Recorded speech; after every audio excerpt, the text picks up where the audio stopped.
বলি? 1 10 1 11, মানে 11-র মধ্যে কি আছে? একটা 10 আছে। তাহলে আমরা দেখি 11-র মধ্যে 10 কিভাবে আছে। হ্যাঁ, এটা কি? 1 10 1 10, এটা কি? 10 1 দিয়ে দিলাম, কি হলো? তাহলে কি বলবো? 1 10 1 10 1 11। এটা কি? 1 10 2 1 10 2 12। 1 10 মানে কি? কয়টা 10? 1 10 মানে কয়টা 10? 1 10 মানে একটাই 10। আমি তো বলছি যে 1 10, তাহলে কয়টা? হ্যাঁ, কয়টা 10 এটা? তাহলে 1 10, এইটা কি? তাহলে 1 10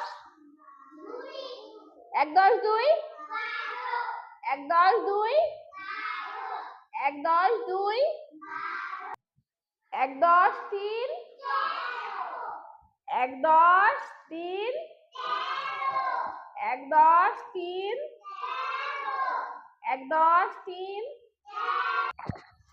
1 10 4 1 10 4 14 1 10 4 14 1 10 5 15 1 10 5 15।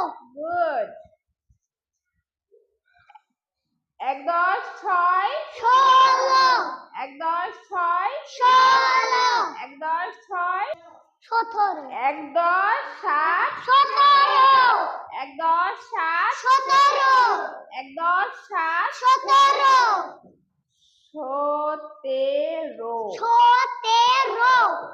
1 10 1 10 8 18 1 10 8 18।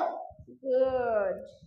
এবার 1 10 9 19 1 10 9 19 19। তারপর 9 এর পরে কি হয় বলো তো? 10। আর 1 এর পরে কি হয়? 20। না, 1 এর পরে কি হয়? এই যে দেখো, 1 এর পরে কি? 2 2, তাই না?